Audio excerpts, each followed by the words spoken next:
எல்லாருக்கும் வணக்கம். கருங்குருவை அரிசி ரெடி ஆகிட்டுருக்கு, பழுத்துட்ருக்கு, பால் ஏறிட்டுருக்கு. இன்னும் 10 நாளில் பால் முத்திரும். பால் முத்திடுச்சுன்னா கொம்பை இறங்கிடுவோம். அந்த மாதிரி தான் ஸ்டேஜ் இது. கருங்குருவை நெல் இப்படி தான் இருக்கும். நெல் கருப்பாகவும் உள்ளே இருக்கிற அரிசி சிகப்பாகவும் இருக்கும். இது என்ன உரிச்சு பார்த்துட்டு இப்போ வெள்ளையாக இருக்குது அப்படின்னு கேட்கலாம். இது வந்து இப்போ தான் பால் ஏறி முத்தனை தரணும். இன்னும் இது வந்து இந்த ரைஸ் மேலே ஒரு சிகப்பு லேயர் உண்டாகும் இதுக்கப்புறம் தான். அந்த வீடியோவும் பாருங்கள். இந்த பாரம்பரிய நெல்லில் ஒரு எப்படி சொல்கிறது, அவ்வளோ அதிசயங்கள் இருக்குது. உள்ளே இருக்கிற பால் வந்து வெள்ளையாக தான் இருக்குது, ஆனால் அந்த மேல் லேயர் மட்டும் சிகப்பு வருது பாருங்களேன். அதே மாதிரி நெல் வந்து கருப்பு கலர். ஒரு சில நெல் பழுத்துருச்சு, பார்க்குறவங்களுக்கே தெரியும்.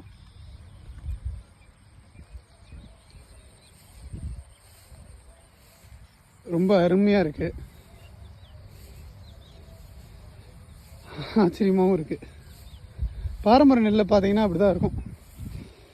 அதனால தான் இதை நம்ம சாப்பிடும்போது, உணவாக உட்கொள்ளும்போது நம்ம உடம்பு அதுக்கு ஏற்ற மாதிரி மாறுதுங்க.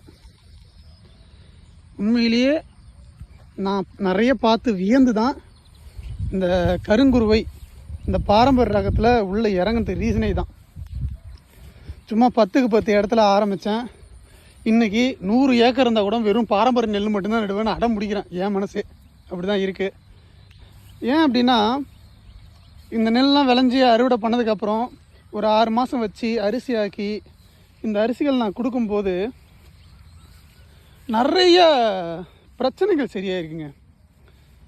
நிறைய பேர் என்கிட்ட சாப்பிட்டேங்க, சாப்பிட்டதுக்கப்புறம் சுகர் கம்மியாயிடுச்சு, சாப்பிட்டேங்க இப்போ உடம்பு கொஞ்சம் நல்லா இருக்குது, சாப்பிட்டேன் இப்போது வந்து என் உடம்புல மாற்றம் தெரியுதை பார்க்குறேன் அப்படின்றாங்க. அது மட்டும் இல்லை, எங்கள் வீட்டுக்கும் இதுதான். இட்லி தோசைக்கு, சிகப்பரிசிலாம் இட்லி தோசைக்கு, கஞ்சிக்கு இதெல்லாம் எடுத்துக்கிறோம். அதுக்கப்புறம் சாப்பாட்டுக்கு தனியாக சாப்பாட்டு அரிசின்னு ஒன்று வைக்கிறேன். மொத்தம் 1 ஏக்கர் கருங்குருவை வந்துருச்சு. கதிர் ஃபுல்லாக பால் ஏறிட்டுருக்கு. இன்னும் 15 நாள் அறுவடைக்கு வந்துடும். ரசகடம் தான் இன்னும் கதிர் வரல. கொஞ்சம் பதட்டமாக இருக்குது, கதிர் வருமா வராதான்னு. வந்தால் நல்லாயிருக்கும். அந்த வீடியோவும் போடுறேன். ரெகுலராக முகுந்தாவம் சேனல் வாட்ச் பண்ணுங்கள். பாருங்க, ஆரம்பிச்சிட்டான். இந்த இடத்துல நான் எடுத்து வந்து போடாமல் விட்டேன்.